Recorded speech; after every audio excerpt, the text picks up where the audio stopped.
देखो यार, आज इंडिया के अंदर लाखों लोग 10 से 12 घंटे काम कर रहे हैं, उसके बावजूद भी वो अपनी लाइफ में फाइनेंशियल स्ट्रगल कर रहे होते हैं। वहीं कुछ लोग होते हैं जो इतनी ज़्यादा मेहनत नहीं करते, लेकिन वो अपनी लाइफ में ग्रो करते रहते हैं, आगे बढ़ते रहते हैं।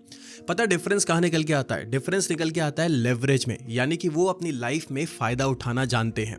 तो आज की इस वीडियो में मैं आपको वो 4 ट्रैप्स बताने वाला हूँ जिसमें आज आधे से ज़्यादा दुनिया फंसी हुई है और उन्हें इस चीज़ का एहसास ही नहीं है। और मैं खुद उसी चीज़ का पार्ट था, तो मैं अपना पर्सनल एक्सपीरियंस भी बताऊंगा। और ये ऐसी साइकोलॉजी है पैसे को लेके जिससे शायद आपकी अप्रोच चेंज हो जाएगी और उसके बाद आपको समझ में आएगा कि आप मेहनत कहाँ कर रहे हो और आपको मेहनत कहाँ करनी चाहिए। तो नंबर फर्स्ट चीज़ निकल के आती है द एफर्ट ट्रैप।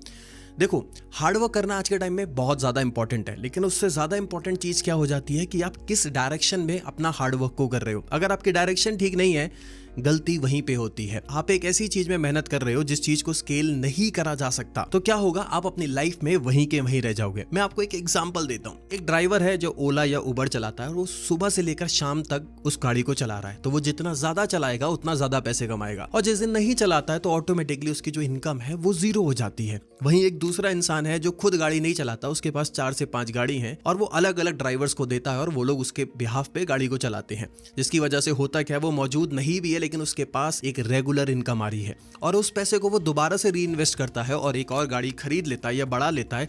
वो स्केल करता रहता है और उसका पैसा बढ़ता रहता है। तो इसे कहते हैं स्केलेबिलिटी। तो अगर आप अपने प्रोफेशन के अंदर या अपने बिजनेस के अंदर अगर आप एक ऐसी चीज में मेहनत कर रहे हो जिसको स्केल नहीं करा जा सकता, आपको पता है, तो आप कहीं ना कहीं फाइनेंशियल स्ट्रगल करोगे। आपको लगेगा कि मैं अपनी लाइफ में उस तरीके से ग्रो नहीं कर पा रहा जिस तरीके से बाकी लोग ग्रो कर पा रहे हैं। मैं अपनी बात करूं, आज से 3 साल पहले मुझे समझ में आ गया था जब मैं अपनी कोचिंग क्लासेस देता था कि यार मैं अपनी इस फील्ड में आगे नहीं बढ़ पा रहा हूं और इसको मैं स्केल नहीं कर पाऊंगा अपने टाउन में। और कॉमर्स को लेके ऑनलाइन कोचिंग्स भी इतनी ज्यादा पॉपुलर नहीं है। तो मैंने क्या करा, मैंने उसी समय अपनी मेहनत को डाइवर्ट करा। मैंने अपना यूट्यूब चैनल स्टार्ट करा और वो सारी मेहनत जो मैं वहां पे कर रहा था मैंने यूट्यूब पे देना शुरू कर दी। और मुझे पता था ये एक ऐसा सोर्स है जिसको मैं फ्यूचर तक स्केल कर सकता हूँ, आगे बढ़ा सकता हूँ, और आज मैं इसको आगे बढ़ा भी रहा हूँ। तो अगर आपकी डायरेक्शन क्लियर नहीं है तो आप मेहनत तो करते जाओगे, लेकिन वो मेहनत हो सकता है उस डायरेक्शन में ना जाए जिस डायरेक्शन में उसको एक्चुअली जाना चाहिए ग्रो करने के लिए।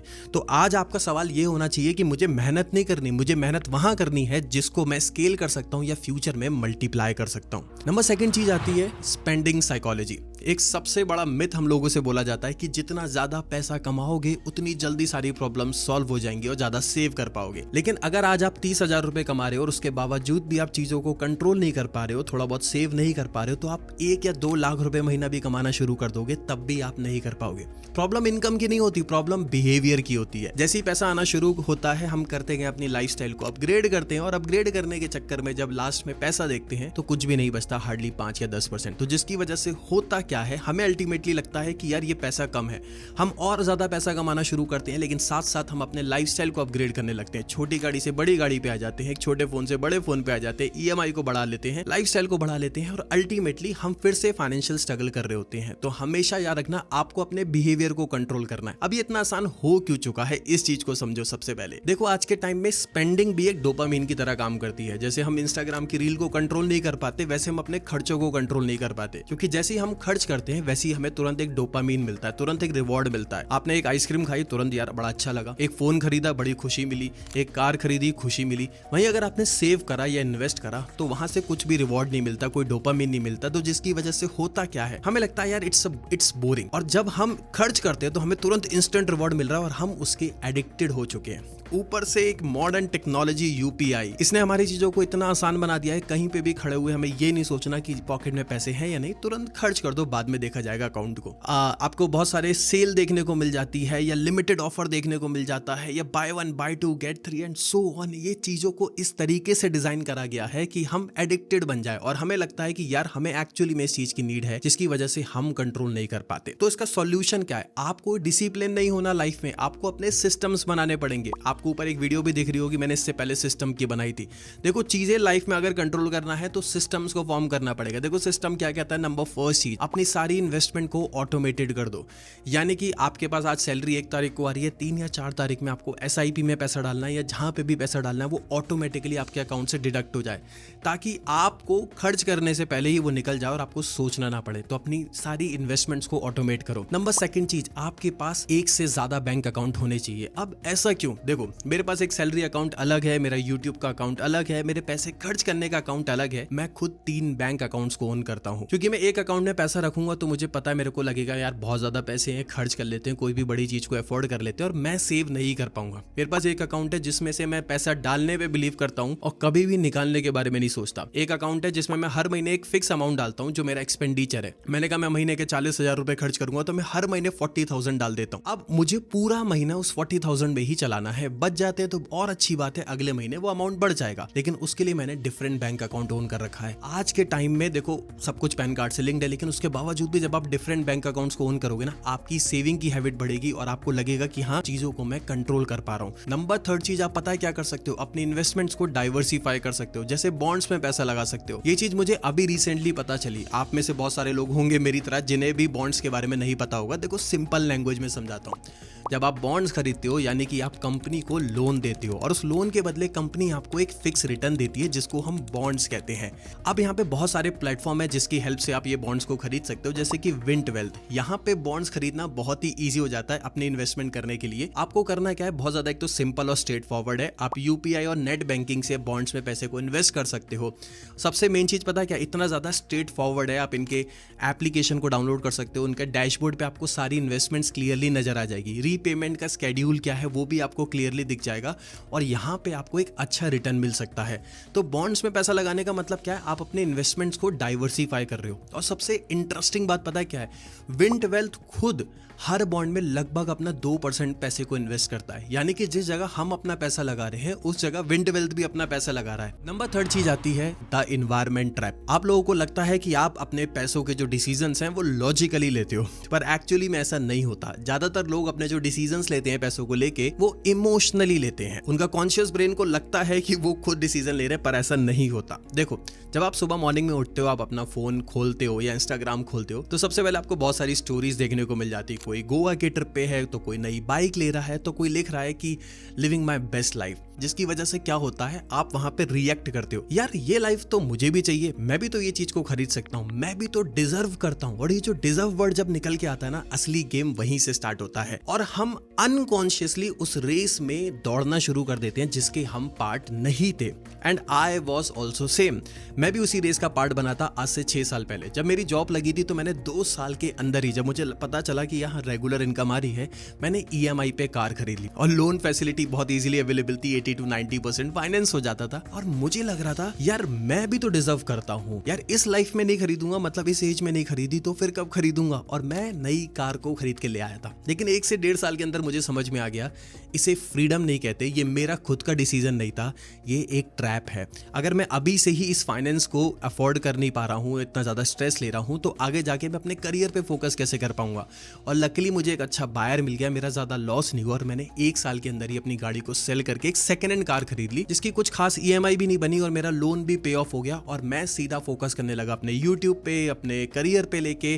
चाहे मुझे चीजें खरीदनी थी, मेरे पास उस समय पैसा था क्योंकि मेरे पास EMI का स्ट्रेस नहीं था। आज जाके मैंने नई कार खरीदी है, किया की सेल्टॉस। 90% मैंने कैश पे करा है, 10% बस दिखाने के लिए लोन लिया है और आज मेरे पास EMI का स्ट्रेस नहीं है। बात अफोर्ड करने की नहीं है, बात ये है कि मैं उस समय रेडी नहीं था, मेरे जो डिसीजंस थे वो बाहर से इफेक्ट हो रहे थे। और आज जब मैं रेडी था तब मुझे सोचना नहीं पड़ा और मैं जाके तुरंत गाड़ी ले आया। तो डिफरेंस पता निकल के क्या आता है, आज के टाइम में हमें लगता है कि हम लॉजिकल डिसीजन ले रहे हैं, लेकिन हम इमोशनल डिसीजन लेते हैं। हमें लगता है कि हम डिजर्व करते हैं, हम दूसरों की चीजों को देखते हैं और तुरंत डिसीजन लेते हैं, लेकिन एक बार ये नहीं सोचते कि हाँ वो मेरे को नीड है, वो नेसेसिटी है, जैसे आज के टाइम में गाड़ी, लेकिन क्या मुझे नहीं लेनी है, क्या मैं सेकंड हैंड नहीं ले सकता। इस चीज के डिसीजन को अगर आप अपनी लाइफ में लेना शुरू करोगे तो आपको समझ में आ जाएगा कि किस चीज पे अभी आपको एक्चुअली में फोकस करना है, जो कि आपका करियर है, आपका बिजनेस है, आपका प्रोफेशन है, या फिर आपको शो ऑफ करना है। नंबर 4 पे आता है द सेल्फ वर्थ ट्रैप और ये सबसे ज्यादा डीप है। देखो इसको एक मिथ से शुरुआत करता हूँ। एक मिथ क्या है, लोगों को लगता है वो उतना ही अपनी लाइफ में कमा पाते हैं जितना वो डिजर्व करते हैं, पर एक्चुअली में ये गलत है। लोग अपनी लाइफ में उतना कमा पाते हैं जितना वो बिलीव करते हैं, यानी कि वो जितना पैसा कमा रहे हैं वो अपनी स्किल्स या रिजल्ट्स की वजह से नहीं कमा रहे, वो अपनी आइडेंटिटी की वजह से कमा रहे हैं। मैं आपको एक एग्जांपल से समझाता हूँ। एक लड़का है, वो अपनी लोकेलिटी में छोटे बच्चों को कोचिंग्स प्रोवाइड करता है और उसको लगता है कि जो मार्केट का रेट चल रहा है वो 1500 रुपए चल रहा है और वो 1500 रुपये स्टूडेंट से चार्ज करता है। वहीं दूसरा लड़का आता है जिसके पास भी सेम नॉलेज होती है, लेकिन वो कॉन्फिडेंट होता है अपनी चीज़ों को लेकर, अपनी सेल्फ वर्थ को लेकर। वो कहता है मैं टेस्ट सीरीज डिजाइन करता हूँ, मैं नोट्स ऐसे बनाता हूँ। वो इतना कॉन्फिडेंटली बोलता है और कहता है कि मैं तो भाई 2500 ही चार्ज करूंगा, और लोग उसको पे भी कर रहे होते हैं। तो मार्केट में क्या चीज चार्ज करना है वो मार्केट डिसाइड नहीं करता, वो आपकी सेल्फ वर्थ डिसाइड करती है। अगर आप खुद को ही मानने लग जाओगे मैं एवरेज हूँ, मेरे को इतनी सैलरी मिल जाए बस भगवान मेरा तो भला हो जाएगा, तो आप हमेशा अपने डिसीजंस भी वैसी लोगे और आप वही चीज को सोच के चलोगे। तो अगर आपने अपनी सेल्फ वर्थ को नीचे गिरा रखा है या नीचे डाउन कर रखा है जो एक्चुअल में होनी चाहिए, तो आप उसी तरीके से एक्ट करोगे। तो आपको सबसे पहले अपनी सेल्फ वर्थ को आइडेंटिफाई करना पड़ेगा। आप कॉन्फिडेंट अपनी चीजों को लेके हो या नहीं हो। आधे से ज्यादा लोग अपनी सेल्फ वर्थ को इसलिए आइडेंटिफाई नहीं कर पाते क्योंकि वो डर में होते हैं। उन्हें लगता है कि यार लोग क्या कहेंगे, यार चीजें बहुत ज्यादा अनसर्टेन है, यार अगर ये भी पैसे एक्सेप्ट नहीं करे तो ये भी नहीं मिलेंगे, हाथ से निकल जाएंगे। और ये जो हाथ से निकल जाएंगे वाले लोग जो होते हैं ना, वो कॉम्प्रोमाइज कर लेते हैं, चीजों को सेक्रीफाइस कर लेते हैं, वो एक्सेप्ट कर लेते हैं जो भी उनको मिल रहा होता है, क्योंकि उन्हें लगता है यार this is enough, this is sufficient. और सफिशिएंट ही आपकी सेल्फ वर्थ को रोक देता है। तो आपको सबसे पहले अपनी लाइफ में ये आइडेंटिफाई करना पड़ेगा कि आपकी सेल्फ वर्थ क्या है। अगर आपको आपकी सेल्फ वर्थ समझ में आ गई, आप दूसरी उसी सेम फील्ड में और लोगों से ज्यादा कॉन्फिडेंट है और लोगों से ज्यादा आपको लगता है कि मैं इससे ज्यादा अर्न कर सकता हूं या मैं इससे ज्यादा चार्ज कर सकता हूं, तो आप करके रहेंगे। और यही सबसे बड़ा एक डिफरेंस निकल के आता है जो कुछ ही लोग समझ पाते हैं। आप बहुत सारे डॉक्टर्स देखते होंगे जिनके पास सेम नॉलेज ही होती है, लेकिन उनका जो प्रिस्क्रिप्शन होता है, ओपीडी का अमाउंट होता है, वो 2000 रुपए का पर्चा है। वहीं एक नॉर्मल डॉक्टर्स हम देखते हैं जो 400 या 500 रुपए चार्ज कर रहे होते हैं मेजरली। ये जो डिफरेंस निकल के आता है ना, वो सेल्फ वर्थ की वजह से निकल के आता है, क्योंकि उन्हें पता है वो जो चीज प्रोवाइड कर रहे हैं ना, वो कॉन्फिडेंटली दे रहे हैं और सामने वाला उस चीज पे बिलीव कर रहा है। तो लास्ट में यार मैं यही बोलना चाहूंगा कि अपनी इनकम बढ़ाने से पहले अपनी सोच को बदलना शुरू करो। अगर आप अपनी सोच को बदल पाओगे ना, तो पैसा इतना आएगा जितना आप काउंट भी नहीं कर सकते। तो अगर आप यार यंग हो, 18 से 30s के बीच में हो ना, तो सबसे पहले एक अर्निंग स्किल बनाओ, एक पैसिव इनकम बनाओ, अपनी लाइफस्टाइल को कंट्रोल करने की कोशिश करो और अर्ली इन्वेस्ट करो। ये जो सब सारी चीजें जब फॉलो अप करोगे ना, तो आपको लगेगा कि चीजें कंट्रोल में हो रही हैं। और जैसी चीजें कंट्रोल में आ जाती है ना, आपके पास फ्लेक्सिबिलिटी होती है, आपके पास फ्रीडम होती है, आप अपने डिसीजंस को इंडिपेंडेंटली ले पाते हो और चीजें बहुत ज्यादा आसान लगने लग जाती हैं। और आपको ऐसा महसूस नहीं होता कि यार मैं अपनी लाइफ में फाइनेंशियल स्ट्रगल कर रहा हूं, लोग आगे जा रहे हैं और मैं पीछे क्यों हूं। So that's it for this video. मेरा नाम है Sarthak Virmani and this channel is all about getting things better. मिलते हैं बहुत जल्दी नेक्स्ट वीडियो में। Till that take care, bye bye. Fixed returns do not constitute guaranteed or assured returns. Investments in corporate debt securities, municipal debt securities, and securitized debt instruments are subject to credit risks, market risks, and default risks, including delay and/or default in payment.